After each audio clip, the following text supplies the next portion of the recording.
Decided vote करता है कि सरकार किसकी बनेगी किसकी नहीं बनेगी। मित्रों, हम कोई हम अलग से चीज नहीं मांगते। हमारे साथ जो अन्याय भेदभाव किया है कि मेरा गांव सीसवाड़ा पड़ता है, कलसाड़ी के बिल्कुल पास में पड़ता है, मेरे साथ बनने वाला मेरा रूम पार्टनर, मेरा रिश्तेदार, मेरा मामा, भांजा, जीजा, फूफा, पड़ोसी गांव का, अगर वो कोई कंपटीशन के एग्जाम देता है तो उसको रिजर्वेशन के आधार पर वो डिस्क्वालीफाई हो जाता है, और अगर मैं देता हूं तो मैं रिजर्वेशन के आधार पर ओबीसी का रिजर्वेशन लेके मैं क्वालिफाई हो जाता हूं।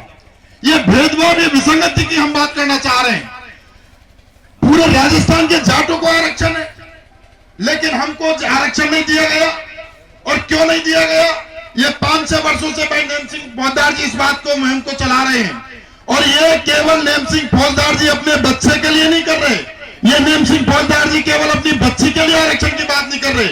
ये प्रत्येक उस जाट का हक है जो भरतपुर धौलपुर में निवास करता है। और मित्रों, हम तो आपके बीच में इसलिए आए हैं कि हम पड़ोसी, आपके पड़ोसी हैं, आपके सीमावर्ती हैं। जरूरत पड़ती है तो रिश्तेदारी और भाईचारा भी कोई चीज होती है। हमको लगा कि अगर उनके हौसलों को भी कहीं जरूरत पड़ेगी तो ये जाट समाज 84 के 4 जिले आपके साथ कंधे से कंधा मिला चलने को तैयार।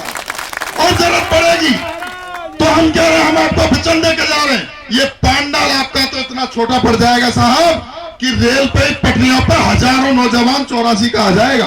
आपको जमा ये जो है भीड़ नहीं मिलेगी। मित्रों, मैं कहना चाहता हूं, लोग कहते हैं 14, 15, 16 दिन शेरों की खामोशी को कायरता ना समझो। हमारे हक को यहाँ के मुख्यमंत्री हमारे स्थानीय हैं।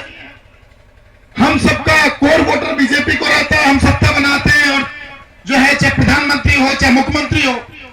लेकिन अगर हमारा हक की बात आई, और चूंकि अहमद शाह अब्दाली ने कहा था कि मेरा जब इन जाटों से पहला पड़ा, और जाट आगरा, भरतपुर और मथुरा के जाट तो कटीले तारों की तरह होते हैं, और कटीले तार किसी को छोड़ते नहीं है। ये जाट सरदारी ततैये के छत्ते की तरह, एक बार अगर इस बहादुर कौम को छेड़ दो तो फिर ये लोग छोड़ते नहीं है।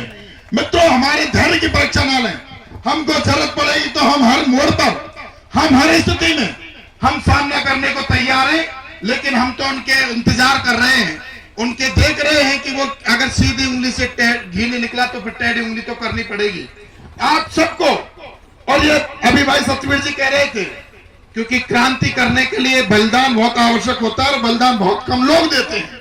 और उस बलिदान से ही हमारा जो निष्कर्ष निकलता है, परिणाम निकलता है, वो निकल के आता है। मित्रों, एक व्यक्ति की बलिदानी नहीं, हमको प्रत्येक आदमी का सहयोग चाहिए।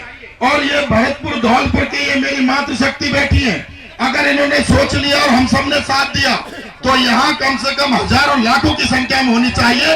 क्योंकि लोकतंत्र के जमाने में आपकी भीड़ देखी जाती है, और भीड़ से आपकी जो है बात रखी जाती है। सर छोटू राम ने कहा था, जिसके पास दल होता है उसके पास बल होता है, और जिसके पास बल होता है उसकी हर समस्या पर जूते की नोक पर हल होता है। मित्रों, हमको हल चाहिए। सरकार से हम पैरवी करना भी चाहते हैं, और हम निवेदन, अनुरोध और विनय भी कर रहे हैं। इसलिए हम सबको एक संकल्प लेना चाहिए कि हमारे परिवार से एक बेटा, हमारे परिवार से, समाज से, हर गांव और बिरादरी से, जाट सरदारी से सारे लोग यहाँ अधिक से अधिक संख्या में आए, ताकि ये पांडाल छोटा पड़े और अपन को फिर रेल की पटरी के आसपास वहां पांडाल लगा के एक भीड़ दिखानी है, और अधिक से अधिक भीड़ दिखानी है। मैं बोलूंगा, आवाज दो,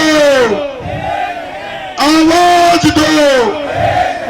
हम हमारा हक मांगते, नहीं किसी से भीख मांगते। हम हमारा हक मांगते, नहीं किसी से भीख मांगते। हम हमारा हक मांगते, नहीं किसी से भीख मांगते। और हमारी अगर जरूरत पड़ी, भाई सतवीर जी आपने बलिदान की बात कही, तो आपका ये भाई योगेश भी सबसे पहले बलिदान और कुर्बानी में आगे मिलेगा।